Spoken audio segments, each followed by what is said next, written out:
Today, I'm with a very special guest, Josh Hale. Hello. Hello. Thank you for having me. Good to have you. And today's topic is super interesting. It's indie feature filmmaking. So it's super exciting. How's everything going?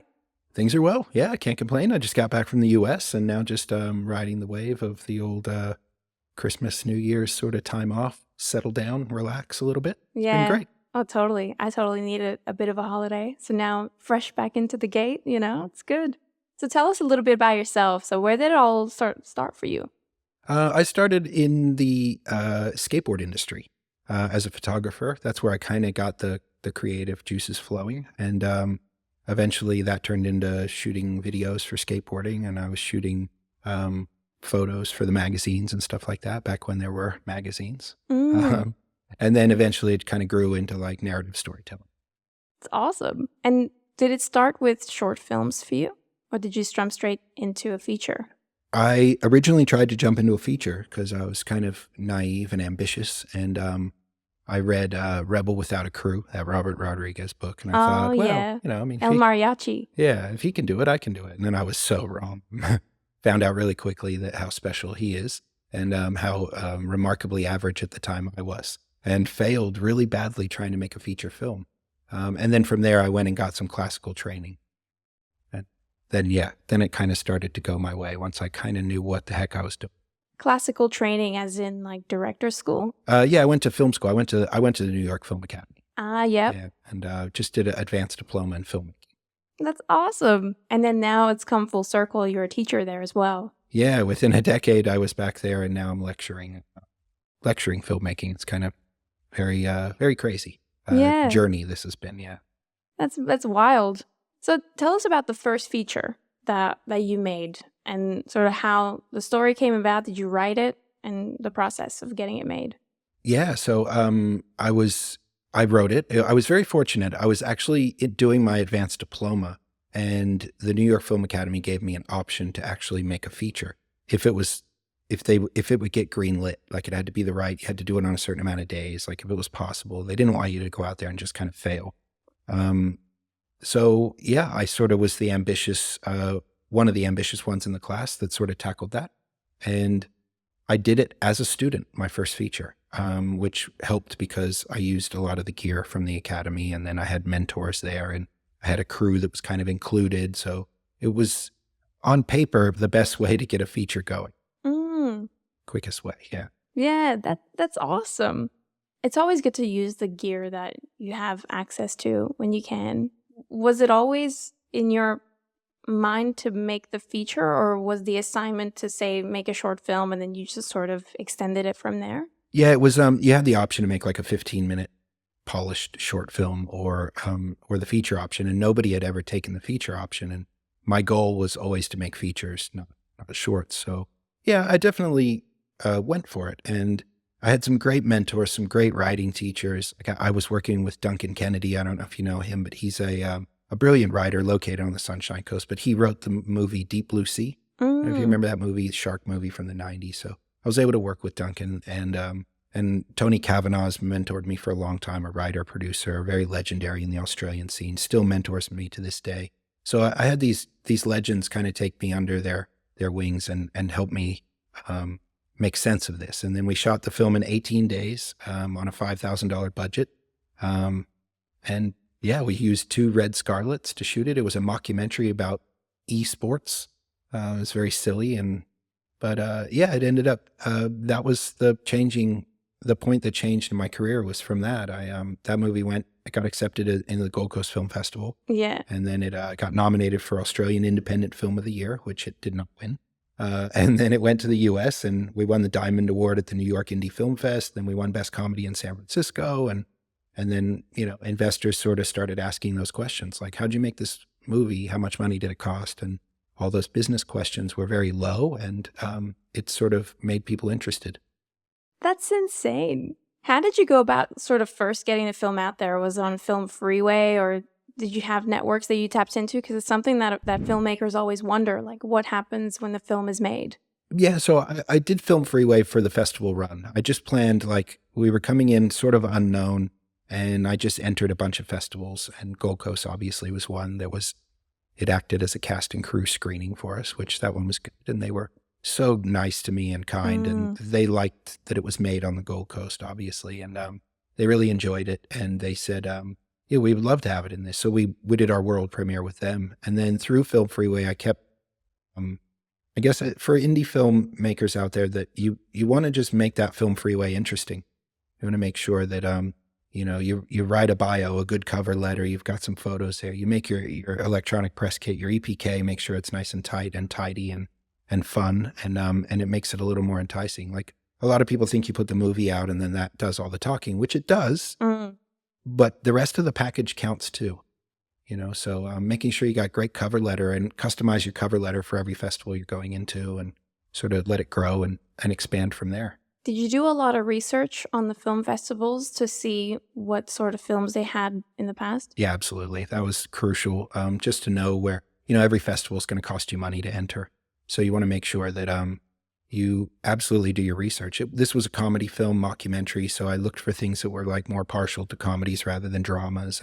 And so I kind of stuck with the genre that I was in and approached them. But that being said, I mean, we won awards. We got into some great festivals. We got knocked back from a lot of festivals too. It's really, film is so subjective. You know, some people love it, some people will hate it. And that's just the way the world keeps turning. You know? Yeah, that's right.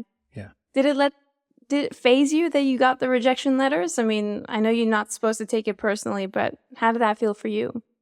Luckily, I'd entered a couple short films early on and had the same thing. Like the first couple I entered, we actually got into, and then like the next 10 I got denied from. So I was able to kind of really work out that how subjective it is and how that you don't take it personally. Sometimes it's the mood of the person that's judging your film.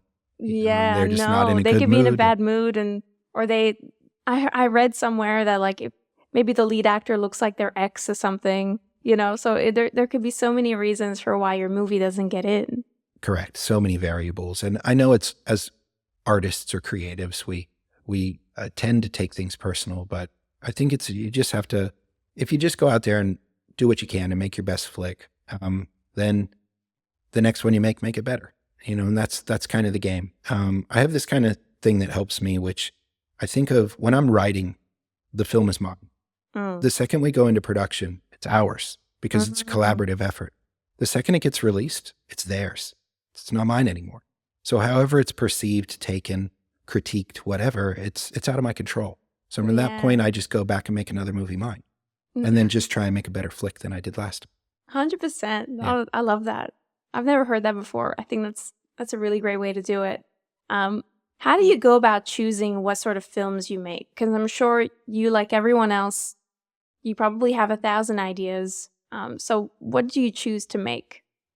Yeah, that's a great question too. I spend a lot of my time in between films writing premises.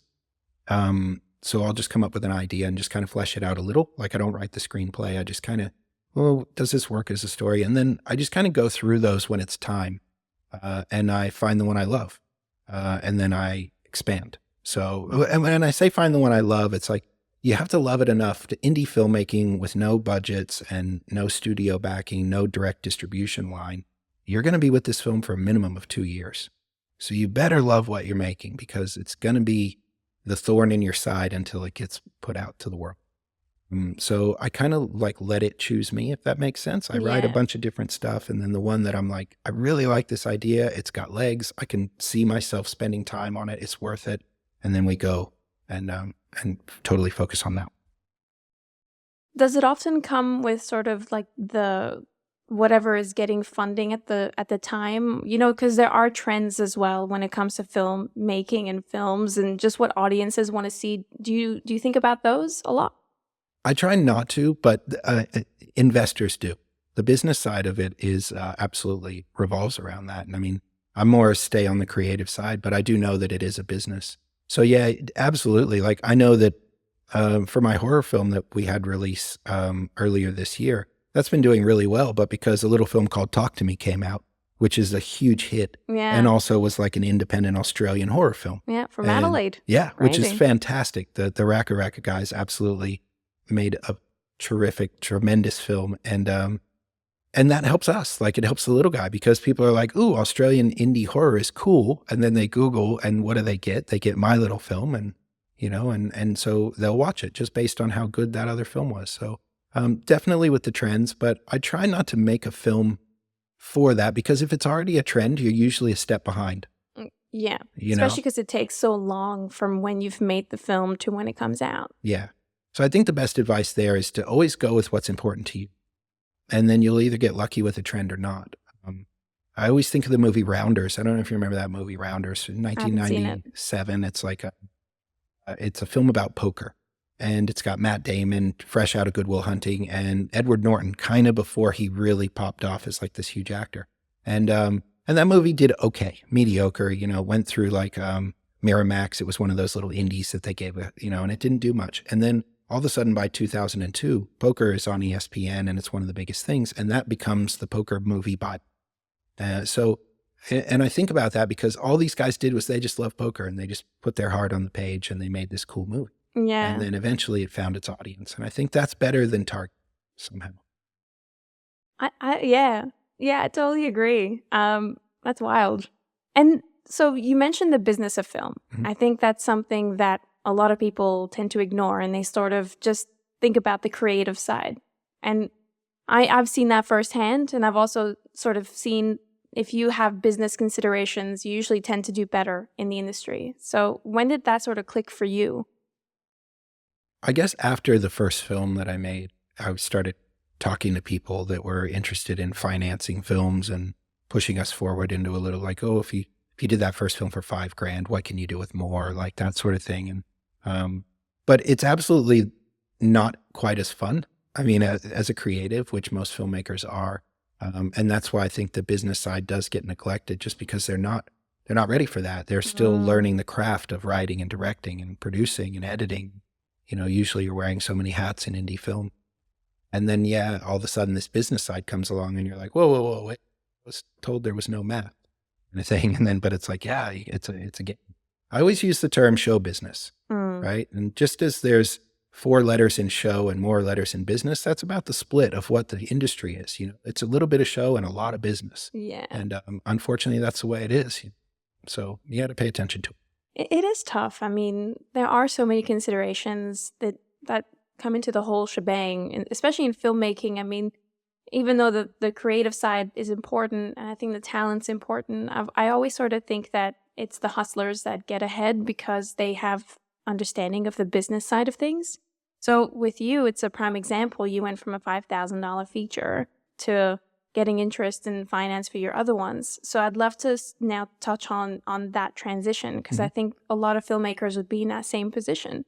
They've made something, probably turned a few heads. How did you go about sort of jumping to the next stage? Definitely attending a lot of the festivals in the US. And then it was when we sort of, over a couple of meetings, we discussed the possibilities of a bigger budget on a different film. And my advice though there is always be ready. Like, even though I've got a film out there, I had another film written. Like, I was ready. If somebody was interested, I didn't just have the product. I had a new product ready to go. And they always say be ready, because you never know. So I did have a script ready, and it happened to be a horror film. And when all the meetings took place, the investors gave me $100,000 US to make my next film. So I went from $5,000 budget, which was basically spent on makeup and food, to $100,000, which allowed me to build a set and to hire some amazing special effects artists that were, incredible. And, we were still just wise with our spending, and hired a master of post-production that was able to come in and do a Dolby 5.1 mix and really take the film and spin it into something that was a little more polished and a little above where I was at, even as a creative, I guess. Was there a lot of pressure on you once you had investor money? Because I would imagine you self-funded your first feature. So was there a different vibe? Yeah, I don't let that show on set. But yeah, behind the curtains, absolutely. Like, if I lose $5,000 of my own money, we had fun, right? I can make $5,000 back somewhere eventually. But when you're dealing with someone else's checkbook, there's a pressure to it. Luckily, the investor ended up becoming my business partner in the end. But the pressure's still there. You still want to make sure that they're not wasting anything and that everything is as efficient as it possibly can be. And Yeah, it was an odd pressure, but it didn't create pressure on set. Like nobody would really know the pressure I was feeling because I don't believe it. I don't believe the captain of the ship should be panicking ever. So even if it's, you got to put on your poker face, so to speak, and just let everyone know that it's okay, that you've got this and you could land the plane. Otherwise, yeah, you show everybody. I use this analogy with students where I say, if imagine you're on a plane and the captain comes out and goes, "Oh my God, I don't know what we're going to do. I don't know how we're going to land this Yeah, plane." You jeez. create widespread panic. Yeah. Where even if you think you're going to crash, if you go, "I've been in this situation before, we'll be through it." At least everybody there goes, "Well, he's got us," and that's like the leadership that you need to take despite the walls crumble. Wow. Yeah, totally. And when you were on set for that 5,000 feature versus the 100,000 feature, was there a lot more crew? Was there a lot more sort of resources that you could tap into that made the thing feel different, or was it sort of the bigger version of the 5,000 one? Definitely a bigger crew. Not huge though. Still 100,000 doesn't go far. I mean, that's probably the Rock's catering budget. So, I mean, it really doesn't go a great deal further, but we were very wise. I've been very fortunate I do a bit of producing, like some live sports and broadcasting, which Yeah. really taught me how to like work budgets and really sort of make sure that all the money is spent in the screen. So the difference was having our own set built was really cool. So all the interiors of that film were on a set, and then all the exteriors were on location. That was really cool. And then hiring the guys from Stingray Sushi Studios, which I'll just give Jack and Chad a shout out. They are primetime Emmy Award-winning special effects artists for the Pacific. They've worked with a lot of my heroes like Eli Roth and Quentin Tarantino and Robert Rodriguez, and they've done so many cool movies. And they came on board and did all of our kills for the movie, so being able to just upgrade in those areas was like, wow, this is really special, and quite removed from like the student feature film that I made to start my career. With the special effects, I mean, that's super cool. A lot of filmmakers don't get to play with that because they are at that sort of lower budget end. Did you always sort of plan to have the special effects be added into that feature, or was that something where once the budget landed, you were like, we can finally do that, we can tap into that? Yeah, I mean, I wrote some like what I thought were really cool kills in this. It's a horror movie, so I wrote some cool kills, and I just thought, well, we can just do the indie thing. We set it up and let the mind take you there. Do the Jaws thing and not quite And not show it. it. Yeah, and cut away. But then we were very fortunate after a sort of some circumstances happened where I had a different special effects team involved in the film, and everything kind of fell apart with them. And at the time, Jack and Chad were working on Monster Problems was what it was filmed under, but it ended up getting released as a movie called Love and Monsters. Oh, I watched that. It was great. Yeah, so they were working on that, and that wrapped in the time where we had a problem with our original special effects team, and I wanted Jack and Chad to begin with, and they were busy, and then it just kind of worked out, and they came in, and what they did was they itemized each kill, and sort of when I presented it to the investors, I was able to just squeeze a little bit more funding out because we were getting such an upgrade. And those guys were like, "Don't cut away. We'll make it so you can like do close-ups on these kills if you want." That's cool. And once we were there, it's like, okay, now we can start really leaning in, and yeah, got some cool effects going, which was pretty rad. And I was loving it. There was one scene that we shot on it where Chad comes up to me and goes, "You just spilled 20 liters of blood on this one kill." He goes, "That's more than the human body has in it." I'm like, "Yeah, I don't more blood. But it looks sick. It looks cool." Yeah. So I'm not, we're not going to do the anatomy of anything. Who cares? Let's spill. Elevator scene in The Shining. Yeah, that's right. It's just, let's just be spectacle about it. I just recently saw a horror movie. I think it was Japanese or Korean, and they did sort of the Shining elevator thing, but instead it was just a bunch of basketballs. It was pretty cool. I love sometimes when movies do that. They take little bits and pieces from others. Did you do anything like that, sort of as an ode to your heroes in any of your films so far? Yeah, I mean, in the House of Inequity, there's a little homage to Toby Hooper. There's a shot where we backlit and we held the camera low. We backlit it with a sunset and had a character run, which was a little bit in the vein of like the Texas Chainsaw Massacre, little That's things like cool. that. I got a shot of one of the guys walking, which was a little homage to like Dawn of the Dead. So George Romero. And yeah, so there was definitely elements of my heroes in there, but not too much, like just little splices, just to show that like I'm a huge film nerd. That's where this all started. It starts with me loving movies. I'm a cinephile. I love all that sort of stuff. Do you have an importance on like this, on developing your own style as a director? Or do you think that sort of comes over time and like, the career as you sort of start to make very similar movies? Or is that something where you need to create that straight off the bat? I think the style kind of finds you a little bit, I think. My first film was a mockumentary, so it was kind of shot in vein of like The Office. A lot of crash zooms and people talking to camera. So yeah, my first real narrative then became the horror movie. And then since then I've grown into do Blue Horizon, which is coming out this year. But I kind of modeled my career a little bit off of Rob Reiner. Like, I don't know if you're familiar with Rob Reiner, but he's made, he jumps genres. So it's not like he's a horror guy. He's not a comedy guy. He's made, in my opinion, some of the best movies in their respective genres. Like he made When Harry Met Sally, which is fantastic rom-com. And he made Princess Bride, which is the fantasy movie. And he made Stand By Me, which is the best, coming of age film. And he made This Is Spinal Tap, which is the best mockumentary. And you can see a pattern. He made Misery, which was like that Stephen King, that maybe he's just trying to conquer every genre. Yeah. And I mean, and I love that because to me, he's a storyteller. Yeah. And I think that's what I wanted to be. So I went from mockumentary comedy into what I refer to as gorer, because it was a gore horror movie. And then my next one's a dramedy. It's a comedy drama. Is that tough to sell to investors sometimes? Like, do you think they would rather be like, oh, well, Josh, you just made a horror film. Let's just see you make another one. How have you sort of tackled that? Yeah, that was tough. Like, I think that when my first film came out, that horror was definitely what everyone was happy for me to lean in, because it's a good indie genre. You don't need big stars. You just need to, I always say about horror, you take a bunch of good looking people and you kill them creatively. And that's kind of like a pretty good formula for a horror movie. You can't really lose.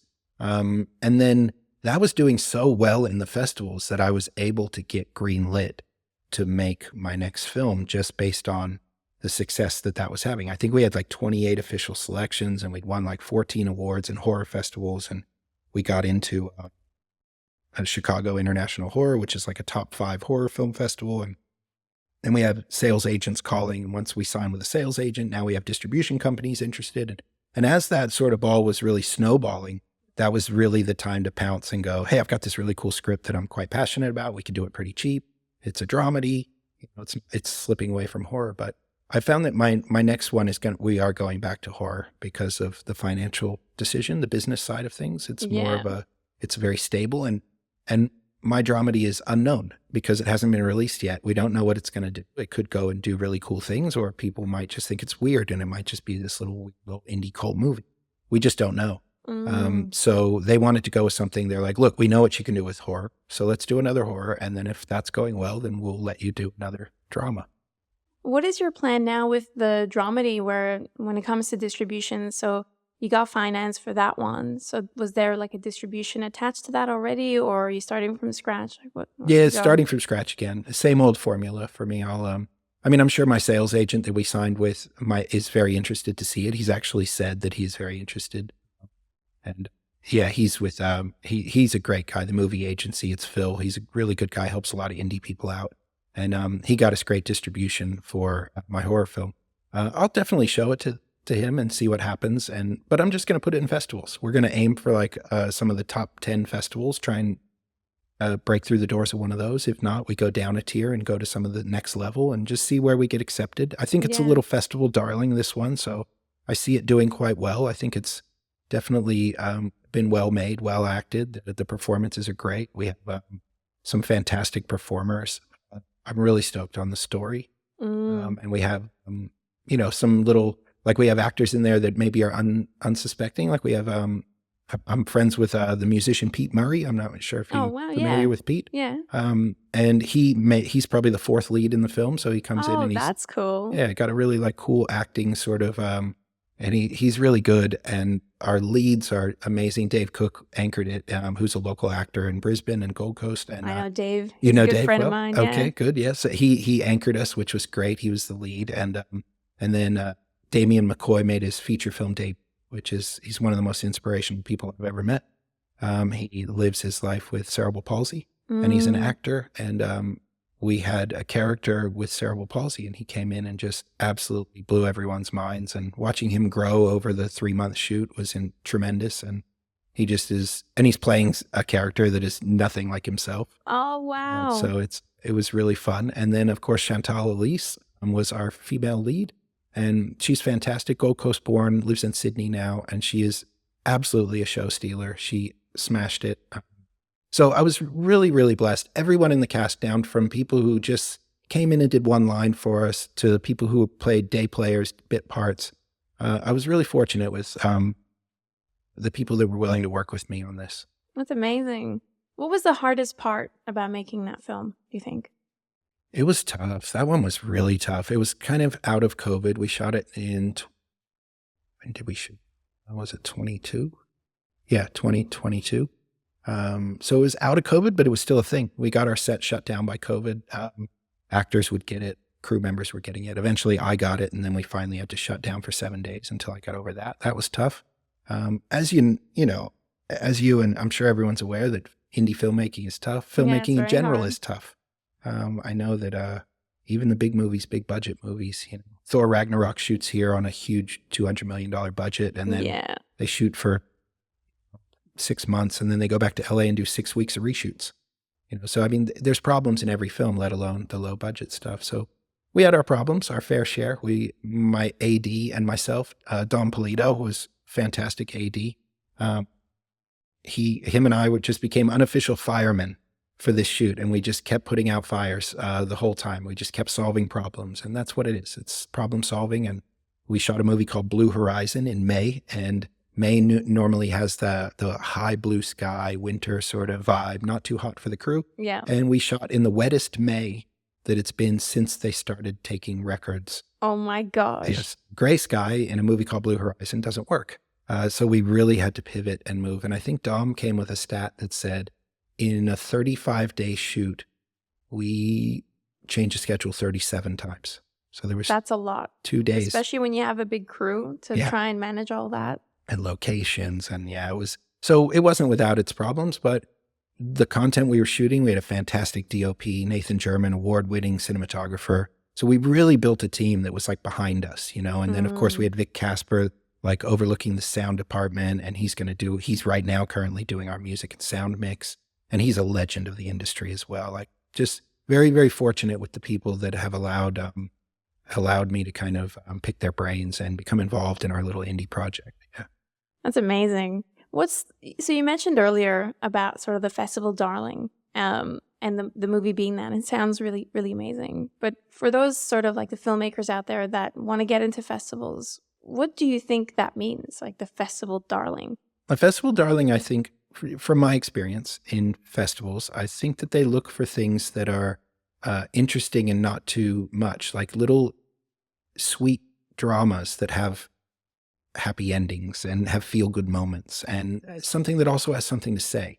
With Blue Horizon, we're touching on inclusion. I wanted the story to be a lot about what inclusion is to me, and about taking somebody who lives their life with a disability and taking someone who is rather privileged in their life, both of them being damaged goods, and then they kind of help each other see life in a better light. And I think that kind of message and vibe kind of vibes well with a festival audience. Well, certain festivals, obviously we're not entering this into horror festivals, but certain festivals, I think they'll enjoy it. And so I think of that as a darling. It's got a little bit of, it's feel good. It's not too downer. It's got a message behind it. It's well made. It's well acted. That's fantastic. What does success look like to you when it comes to a film? If I can screen it for the first time and actually say, I've worked as hard as I could on that, that's kind of enough. I mean, I know it sounds weird, but it's definitely a difficult road. And I've detached myself from reading I don't read good reviews. I don't read bad reviews because it's not really my thing. You know, I can't tell how people are going to perceive the film. Yeah. So I think that just because it is what it is. I mean, you hear that a lot in this industry. The films just sort of become,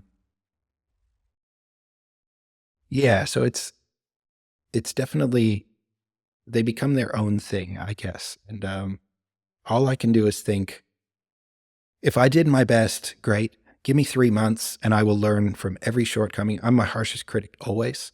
I will look and analyze that film and I know where I messed up. I know where I did good. And my goal moving forward is always to just make a better film than my last film. That's it. And if I can do that, eventually, maybe when I'm 80 years old, I'll make something that I consider perfect and then I can retire. Yeah, that's true. Although you probably will never reach perfection. No, I know I won't. Because your standards always increase as well. Correct. So there is that problem. It's a big problem. It's an unquenchable thirst. Yeah. Yeah. That's right. What have been some of the biggest learnings and that you've sort of had from the industry itself, some insights, if you wish, that you want to pass down to almost every student, every filmmaker that's sort of early stage? I think that I created 2 rules for myself early on when I started this, and I think they're very valuable. And I think most people that are up and coming and students that I talk to, I share this with also. And the 2 rules are, I don't do this for applause. So I'm not motivated by applause. I'm not motivated by accolades. You take any accolade that I've won, a directing award, or if I was fortunate enough to get given Screen Professional of the Year, Gold Coast Screen Professional of the Year. So those are all great. And it shows you, hey, you're really on the right path. But I mean, I could take those awards into a coffee shop and I still pay for coffee.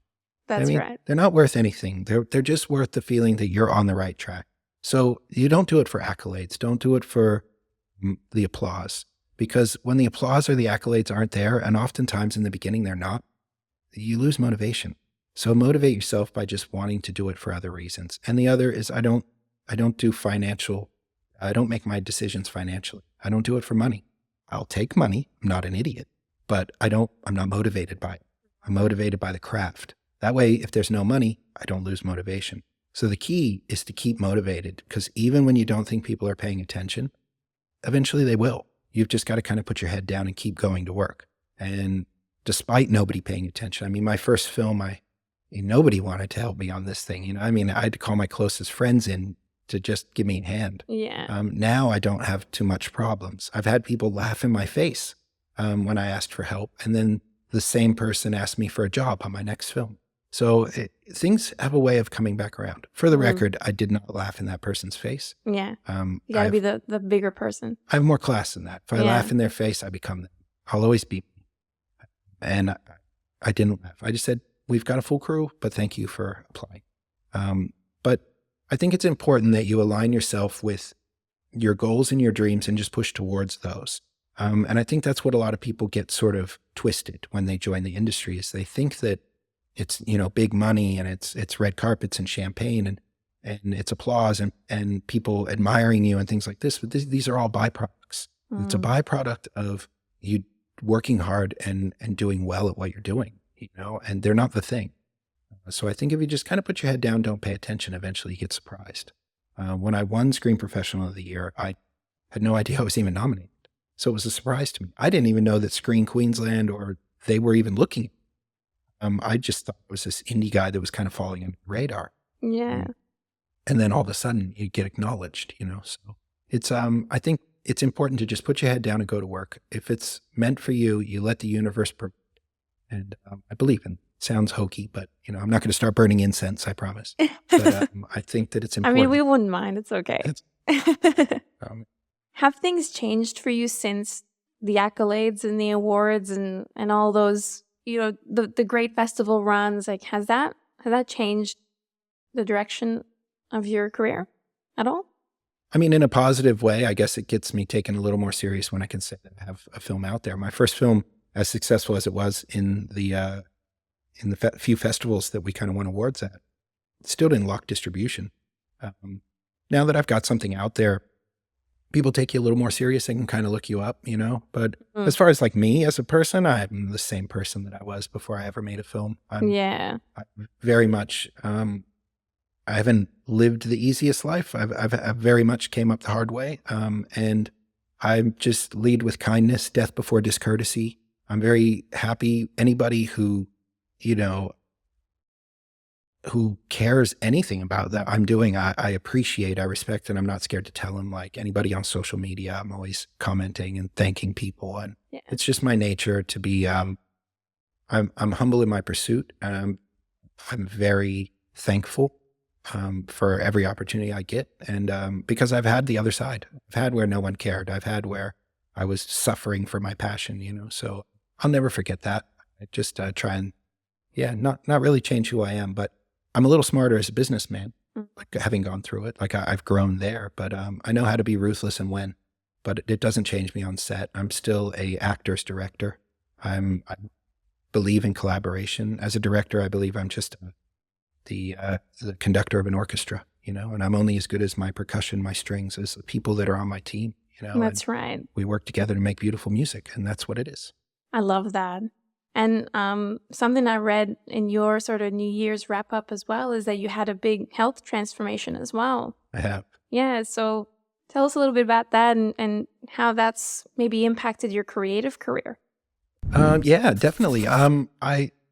Middle of the year, I went through some things. I had a very amicable divorce from my wife. We were married for 10 years, together for 15. We divorced and separated, and I just needed to, I was putting so much into my career that I feel like I was probably not the person I should have been. I was so hyper-focused on success and pushing towards this dream that, there were people that were helping me along the way. And I'll always be so thankful for my ex-wife and who she was and who she is. It was very amicable. There's no bad blood there. I still think she's an amazing human. Yeah. And it was just that, the happiness started to separate. And I kind of realized that through this time over the last sort of, 12 years or so, I've been going so hard that I had neglected not only people in my circle, but I'd neglected myself also. And I thought I needed to really go in and work on who I was and give back to myself a little bit to try again to better myself, to move forward. So I started with mental health first and sort of working on that and getting strength and thinking about how the universe works and how it's going to work for me and accepting what is and what will be.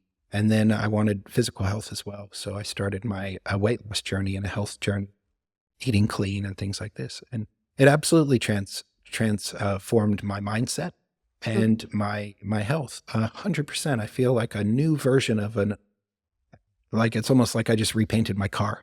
That's I just feel like a new version of me, but I'm still the same guy. I just, I've grown. And I think we continuously need to grow. And sometimes when we're hyper-focused on this thing that we're chasing, we forget to grow a little bit. And we're growing our craft, but we're not growing ourselves. And I did feel like I'd neglected me just as much. So the past 7 months, I call it selfish, but I just gave it to myself. And I wanted to go in and work on some things where maybe I could be better as a human, You have to have those, to be honest. And I went through sort of a similar thing. I definitely believe in more of that sort of manifesting, having a great sort of relationship with the universe, asking for those things. But there was a point in my career before I was in film. I studied law. I became a lawyer, did really boring stuff that just did not align with who I was and my personality and what I wanted out of life, really. And you go down this sort of path that doesn't necessarily looks very good. And so you need to refresh that and change some things, and then you come out better. And I think you're able to be more creative too and create awesome films.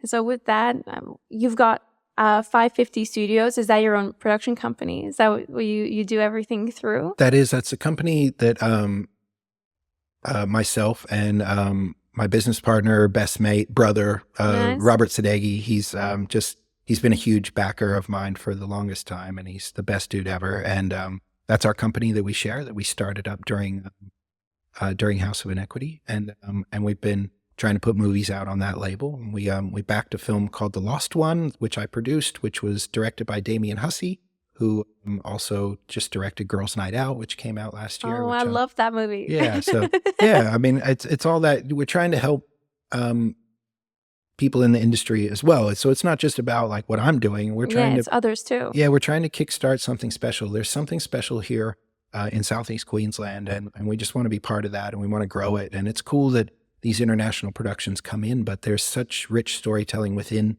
the fabric of who lives here as well. And we love that, and we want to back that. So it's beyond what I'm trying to do. It's part of it, but we also want to help up and coming people and give them a chance to have their voice heard too. I love that. And what have you got coming up? Coming up, I have an untitled new horror film that just got greenlit that we're going to shoot next year. I'm working on a documentary currently that was greenlit also. And then, of course, the launch of Blue Horizon earlier this year, which will be very exciting. We don't know where it's going to go yet, but it'll go somewhere. Yeah. And we'll have a world premiere on the Gold Coast at some point in the new year. Probably within the first quarter, I'd say, but we should have it by April. Easy April, but we'll just see. We'll see. That's so cool. I wanted to ask, just sort of to wrap up as well, if you could go back 10 years when you first started, advice to your younger self, what would that be? Wow, great question. I think I would probably whisper Bitcoin into my ear. I wish I could do that too. Yeah, buy $100,000. Even just $100. Yeah. But no. So no, honestly, it would be just keep at it is the thing. Like, I mean, that's the only advice I would give, because there's no fast track to this. It's not like you could get lucky. You can make your first indie film and all of a sudden your career is taken off beyond your wildest imagination. Yeah, like the Raka guys. Yeah. I mean, they already had quite a big build up before, though. That is true. They'd done their days in the dirt, so to speak. So there's no fast track through that. I would just say, keep working hard. There's a quote that I love to read, and it says, "Today I will do what others won't, so tomorrow I can achieve what others can't." And you have to remind yourself of that. Just keep digging. You have to sacrifice. When my friends were going to parties, I was the guy writing some weird script. While people were out having fun, I was working on my movies. And then eventually it starts to flip. You make those sacrifices. You work that hard. You push towards it. So my advice to myself would be, keep learning and keep pushing, and don't take your foot off the gas, because you're going to get there. And all the lumps and the failures is going to guide you into the right space. And I think that's important too. Society teaches us to be that failure is a bad thing, and I don't believe that, because I think failure, when embraced, becomes powerful. And if you embrace failure, all of a sudden you're in a space where you can learn from it, and it's worth something. I love that. Josh, where can people follow your journey? You can find me on Instagram under josh.hale with a couple of underscores there. Yeah, we'll put all the links in there. Yeah, right on. I love it. Josh, thank you so much for joining the podcast. It's been just wonderful talking to you. And I can't wait to see all your movies and to follow your journey as well. Thank you. It was absolutely a pleasure. Thank you so much. And I enjoy this podcast. Was so fun. And the questions were great. I hope people get some stuff out of it. I'll enjoy following your journey as well. I know that you are a filmmaker also. Yes. And I think that's fantastic. And this is great. Hell yeah. And for your listeners out there, make sure to watch Blue Horizon when it comes out. You've got House of Inequity available on Tubi. It's on Tubi worldwide, Amazon Prime in the US and Canada. Amazing. Watch it, and then we'll see you guys in the next one.